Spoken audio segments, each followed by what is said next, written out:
Morning. Morning. Morning.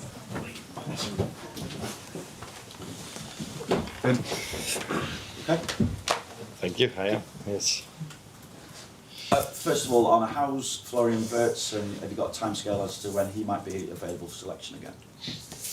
Not anything different than what I said after the game. The game tomorrow will probably come too soon, and maybe the game in the weekend as well. But let's see how that ends up. But we hope to have him back somewhere next week. Maybe earlier, maybe a bit later. But that timescale.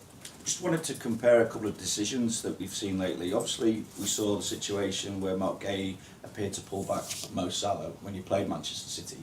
Yesterday, when Manchester United played Crystal Palace, we saw a foul on the edge of the box into the penalty area, a penalty awarded and a red card given in that situation. Obviously, the Gay pullback, there wasn't a red card. That was not a red card. No. Yeah. How do you compare them? Very comparable. The only difference is that Mo was pulled by the shirt and here was a hand on the shoulder. If I look at it, I see a similar distance. Maybe even the distance between Gay and Diaz was even a bigger distance than the distance between both centre-backs of Palace. But I would try to ask you, check this for me, please. Let's see if it's the similar distance or it's more or less. So the moment when I saw it, because I saw it live, I thought, knowing what has happened with us in that situation, VAR is probably checking if it is even a penalty or if it's in or outside the box. But he will never, ever give a red card for this. And this is what I sometimes hold against VAR, because every time when the Premier League comes in, they tell me that there was only 2 wrong decisions over a whole season.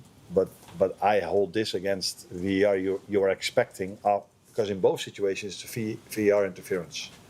So 9 or 10 times in football, there's the difference between referee has given a red card. Okay, I stay away from it. I accept his decision. Or referee did nothing. I stay away from it because I accept his decision. But in both situations, the referee did not give a red card. And in one situation, he overturned it to a red card. That is, for me, either one of the two is a mistake. So then when you come in the end of the season, you have to say, okay, we made more than only 1 or 2 mistakes. But what they mean with a mistake is if the VAR overturned it in the wrong way. Yeah, I can expect that there indeed 2 is already a lot then. Surprisingly, this was a red card. No, this was not surprisingly a red card. This is for me a red card, because I said so many times that it was clear for me that the one from Quay was a red card as well. But I wasn't backed up by everyone. I wonder, what did the panel say? Do you know? I think the panel said afterwards that the correct decision is made by. We're expecting the panel now to say 5 times wrong decision made by VAR and a referee. What frustration then is there if you're seeing inconsistencies? Of course there's a frustration, because that's not the first time. This is such a clear example, because it happened so short ago that you are now, But I would like you to remember on the goal disallowed from us at City, the header, and 1 week later we played against Forest, or 2 weeks, I don't know, and exactly the similar situation, and the goal was allowed. So it's not for the first time, but I've said also many times, we have to make sure that we don't depend on these decisions. We're better than that, and we just win our games by being so good that even if decisions go against you, which sometimes happen in football, I'm not saying since I'm here for 1.5 years, everything has gone against us. That's not true. But sometimes decisions go against you, and you have to make sure that it doesn't hurt you. Since the game against City, though, it's a 100% record, and it feels like you've got Champions League qualification in your own hands now. How do you see it, particularly when last 4 games of the season you've got United, Chelsea, Villa and Brentford? Yeah, what an impact it could have had if the right decision was made for our position in league, but also what that would mean to the league table, not only for us, but I think other clubs were hoping that that would have been a red card as well. We are playing Wolves tomorrow, and they've shown recently that they do much better, or getting more results from what they deserve, because I think throughout the whole season they've hardly been beaten by big goal differences. So that tells you that they're a competitive team throughout the whole season, and recently they pick up points and even a win against Villa. So we know that we again are going to face a difficult game tomorrow. Sorry. Morning, Arne. I suppose it's quite an unusual situation playing against the same team twice in 3 days. What challenges does that provide for you as a manager, particularly with things like selection? It's not unusual that we play 3 games in 7 days for us. That's probably the 4th or 5th time this season that we have to do this. Does it bring a challenge maybe for the second game a little bit more, because then you know even better what to expect? But that I also like, mainly that I like on Champions League, because the first time you play each other, mainly in Champions League, you don't play each other that much. So it's a bit new, but the second time you can prepare your team even better. Especially if the team does the same, the team you face does the same again. So, but now being in the Premier League, we played them already once. You see a lot of games of them because they play against teams that we are facing as well. You know each other that well that I don't see that much difference between playing each other twice in 3 days or that there's a longer period in between. You saw the importance of set pieces again in the Premier League over the weekend. There's so much sort of grappling and holding at corners. Does that need to be looked at, or is it impossible to police that? No, not everywhere you see that holding, but indeed in some games you see that a lot in set pieces. I said after the game we played, I said something about the difference between us and Arsenal, going from 23 goals, including penalties, being down, and us scoring 3. I said probably we will now make the gap a bit smaller. But it was only like 1 goal difference because they scored twice. Yeah, it is the new reality of the Premier League, mainly this season. Last season already a little bit, but mainly this season. And yeah, indeed, in some games you see a lot of fouls being made,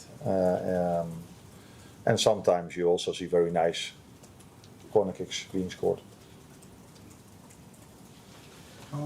Arne, you're really well positioned now in the race for the Champions League places, and we're coming into the final quarter of the season.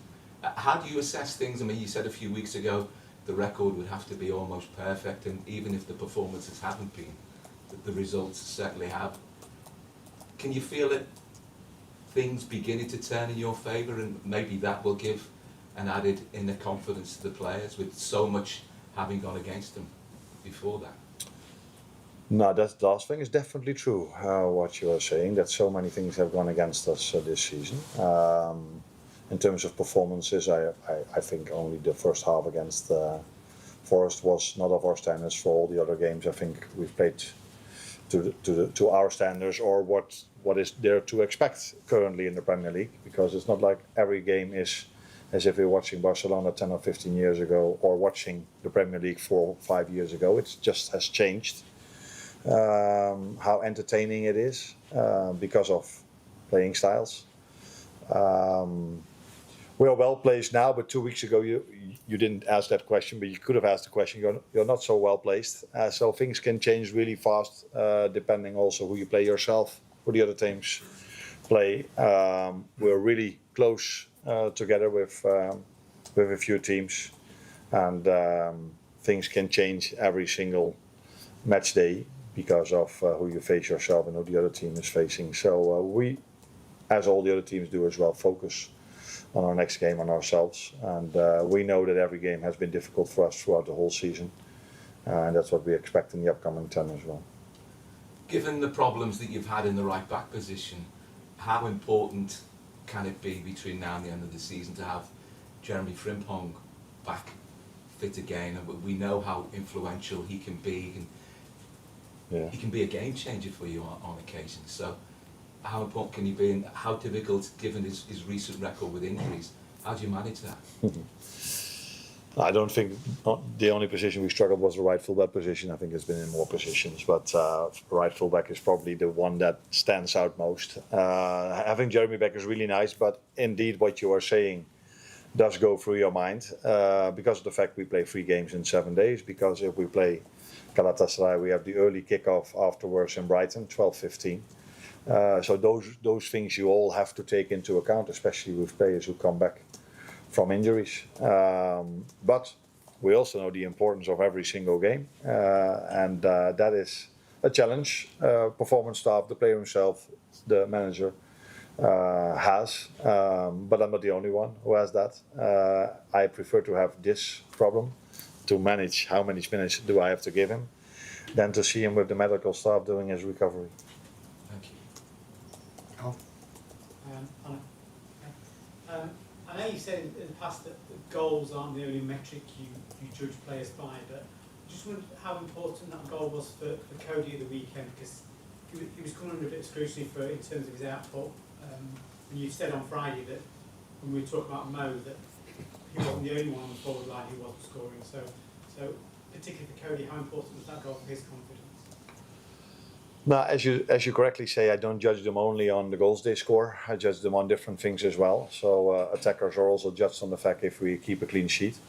As defenders are judged by the fact if we can score from open play, because they have to create promising situations for our attackers. But for our attackers, I know how they think and what they want, and that is scoring goals. So I was happy because I think it was the 4-1, if I'm correct. Yeah, it was a 4-1.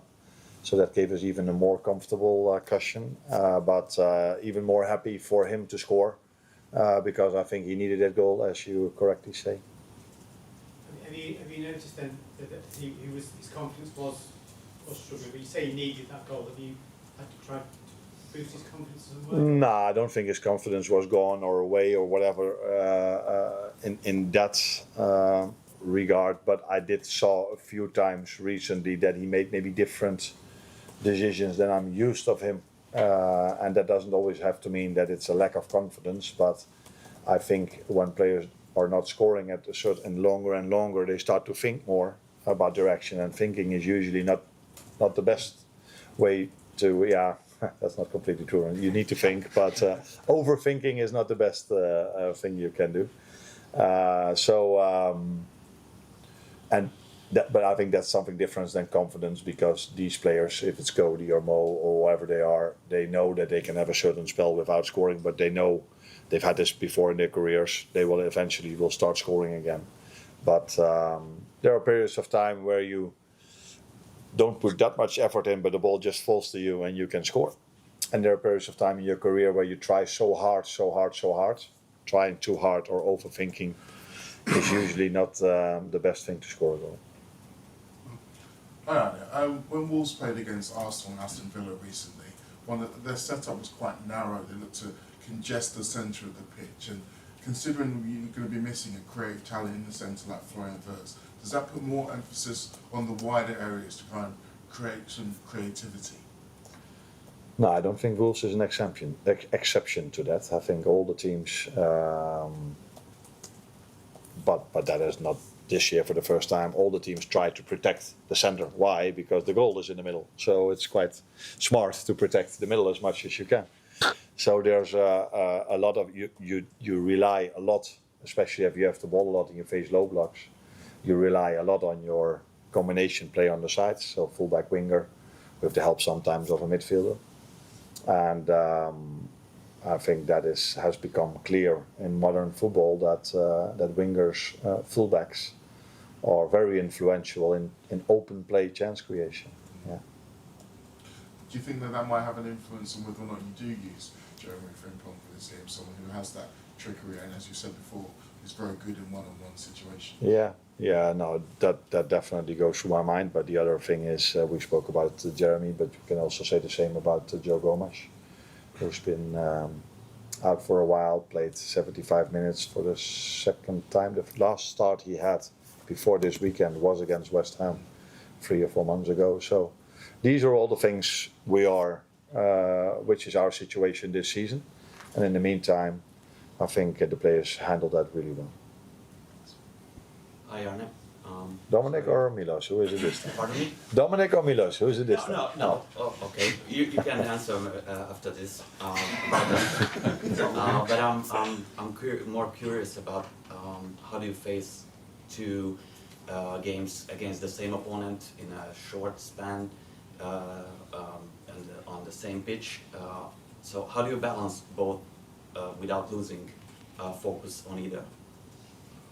No, I don't think we're in a position to lose focus. No one is at this period of time. Everyone is fighting for something, and we have to fight really hard in the league to get in the end what we want now, and that's to qualify for Champions League. And there's an FA Cup to play for, so the focus will definitely be there.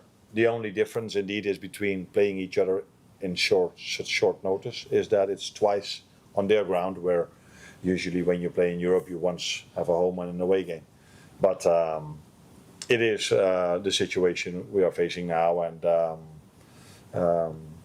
it's maybe the only person where it's helpful for is our analyst and myself, because usually you watch a lot of games from the opponent. Now we've done this before this one, but before the next one we probably focus mainly on one game, and that's the one of tomorrow morning. So it saves me a bit of time maybe in the upcoming days.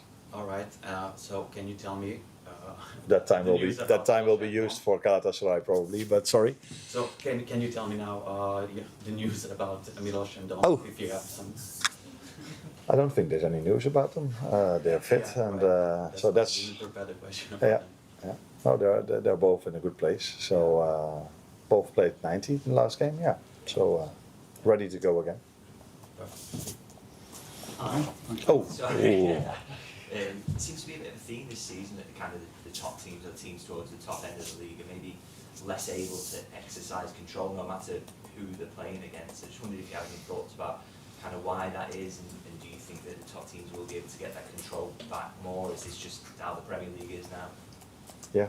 You give the answer, and then I can tell you what the Premier League is. The Premier League is now that all the teams that are playing have a lot of money and can